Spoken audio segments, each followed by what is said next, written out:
In the spring of 1921, in a stretch of Oklahoma prairie that oil had turned to gold, a woman named Anna Brown vanished. 10 days later, they found her in a ravine, shot once in the back of the head, her body already decomposing in the heat. No one investigated. No one asked why, because in Osage County in those years, a death like hers was starting to feel almost ordinary. To understand how ordinary, you have to understand what the Osage Nation had become. Decades earlier, forced onto land no one else wanted, rocky, useless, unfarmable, the Osage had done something no one expected. They kept the mineral rights, and beneath that worthless prairie sat one of the largest oil reserves in American history. By the 1920s, the Osage were, per capita, the wealthiest people on the entire planet. They drove custom cars with chauffeurs. They lived in mansions built by East Coast architects. White America sent its servants, its salesmen, its suitors to Osage County because that was where the money was. And that is exactly when the killing started. At first, it looked like isolated tragedy. A young woman found dead, a man who drank poisoned whiskey, a house that exploded in the middle of the night, killing a family in their beds. Each death, taken alone, could be explained away. An accident, a suicide, bad luck. But if you were Osage and you watched it happen to your cousin, then your neighbor, then your sister, a pattern started to surface that no local sheriff seemed willing to see. Mollie Burkhart watched it happen inside her own family. Her sister Anna shot, her mother dead within months under circumstances no doctor could explain. Her sister Rita killed along with her husband and their servant when their house was blown apart by a bomb planted beneath the floorboards. Mollie herself grew sicker by the week, her own husband quietly administering medicine that was doing the opposite of healing her. By the time the deaths were tallied, historians estimate the true number murdered across the Osage Nation ran into the dozens, possibly the hundreds, most of them never formally investigated as homicides at all. Here is the detail that turns this from a string of murders into a conspiracy.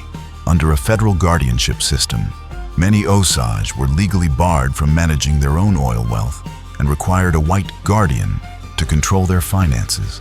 Marriages between Osage women and white men became common, and not by accident.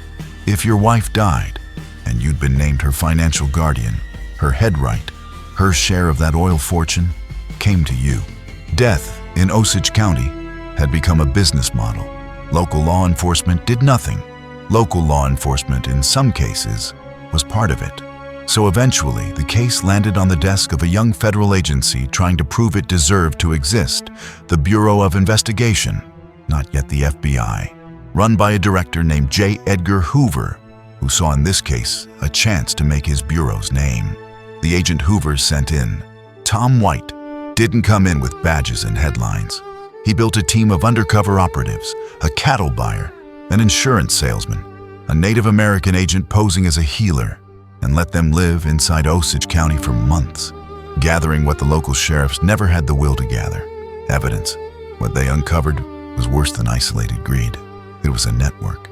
At the center of it stood a man named William Hale, a cattle rancher known locally as King of the Osage Hills, a man so trusted, so respected, that he'd served as a deputy sheriff himself. Hale had orchestrated marriages, arranged murders, and investigators came to believe, personally directed the deaths inside Mollie Burkhart's own family, because Mollie's husband, Ernest Burkhart, was his nephew. Hale stood to inherit the family's head rights through his nephew's marriage, once every obstacle between him and that oil money was removed. The trial that followed became one of the first major convictions secured by what would soon be renamed the Federal Bureau of Investigation.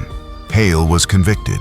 Ernest Burkhart, the husband who had helped poison his own wife, was convicted too then, decades later, quietly paroled and welcomed back into an Oklahoma community that had never fully reckoned with what happened. And that's the part of this story that lingers longest. The convictions were real, but they were narrow. Historians who've combed the records believe the Bureau's investigation captured only a fraction of the killings. The dozens of other Osage deaths in those years were never solved, never even properly labeled as murder. and never will be.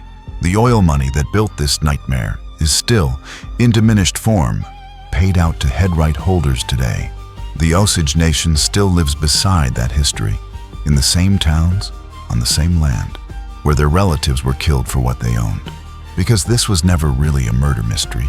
It was a system built quietly, legally, and patiently to take a wealth that belonged to one people and move it, one funeral at a time, into the hands of another. And for a while, it worked exactly as it was designed to.